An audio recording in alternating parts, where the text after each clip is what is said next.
Nakushukuru Mheshimiwa Spika. Mkurabita ni dhana mahususi ya serikali iliyokusudiwa kuondoa umaskini nchini, hasa kwa wananchi wanaoishi vijijini. Dhana hii ilijengwa na kauli mbiu nyingi zikiwemo kilimo ni uti wa mgongo, kilimo ni uhai na kilimo kwanza.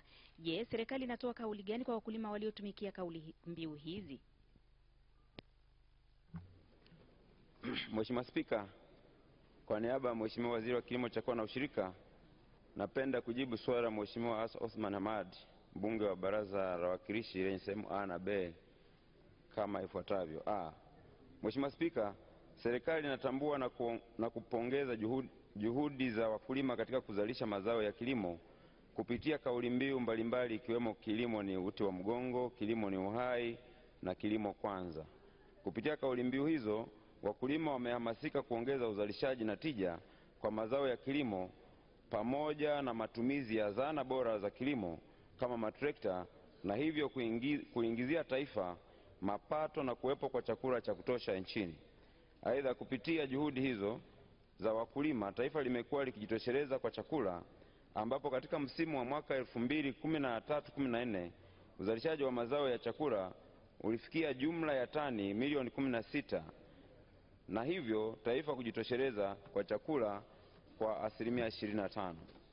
Mheshimiwa Spika, katika kuhakikisha mazao ya wakulima yanapata masoko ya uhakika na endelevu, serikali kwa kushirikiana na wadau inatekeleza mikakati mbalimbali ikiwemo kuongeza uwezo wa NFRA na bodi ya nafaka na mazao mchanganyiko kwa kuhifadhi nafaka ghalani kwa takriban tani 740,000, kuimarisha mfumo wa masoko ikiwemo stakabadhi za mazao ghalani na soko la mazao na bidhaa, yani commodity exchange, kuboresha mifumo ya taarifa za mawasiliano na uzalishaji na masoko, kujenga masoko ya kimkakati strategic markets kwenye mipaka ya nchi ili wakulima waweze kuuza mazao yao nje ya nchi, na kuendelea kuhamasisha sekta binafsi kushiriki katika biashara na uwekezaji katika usindikaji wa mazao ya kilimo.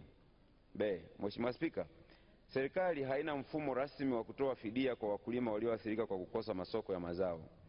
Kutokana na changamoto ya masoko ya mazao ya kilimo, wizara kwa kushirikiana na wadau inaandaa utaratibu wa kuanzisha mfumo maalum wa kufidia bei za mazao, yani Price Stabilization Fund, kwa ajili ya kusaidia wakulima pindi bei za mazao inaposhuka katika soko. Waraka wa Baraza la Mawaziri kuhusu mapendekezo ya kutunga sheria ya kuanzisha mfuko wa kufidia bei za mazao umewasilishwa katika ngazi za maamuzi. Aidha, serikali itahakikisha mfumo wa stakabadhi za mazao ghalani unaunganishwa na huduma za bima za mazao, ambapo wakulima wataweza kufidiwa endapo mazao yao yatakosa masoko, pamoja na kuhamasisha uwekezaji katika ujenzi wa viwanda vya kusindika mazao ya kilimo ili kuyaongezea thamani. Mheshimiwa Asa Othman, swali la nyongeza. Nakushukuru Mheshimiwa Spika. Mheshimiwa Spika, hivi serikali hii ya Chama cha Mapinduzi lini itaacha hizi lugha za mikakati, michakato, michepuo kuambia Watanzania baada ya ruzuku ya Mwenyezi Mungu aliyojaliwa rasilimali kubwa nchini kutokuiweza kuitumia vyema kuleta tija na faida kwa nchi hii, bado serikali hii ni kauli gani hasa ambayo sasa Watanzania mpya wataipata waweze kuona kwamba kilimo kweli kinatija kwa nchi yao? Lakini swali la pili, Mheshimiwa Spika, hivi Tanzania hii chini ya uongozi wa Chama cha Mapinduzi haijaona aibu kuona nchi kama Vietnam vile, Thailand, wanaofanya zoezi hili la kutoa fidia kwa watu wao pale wanapopatwa na majanga? Mheshimiwa Naibu Waziri, majibu.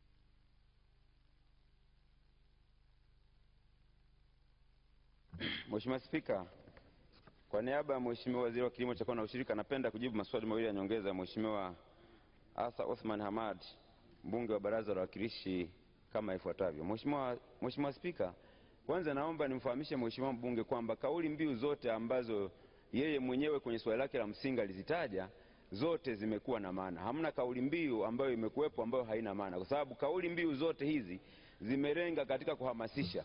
Na Mheshimiwa Spika, kama tusingekuwa na kauli mbiu hizi, kama tusingehamasisha uzalishaji ambao tumeendelea kupata katika nchi hii wa mazao mchanganyiko, usingeweza kufikiwa.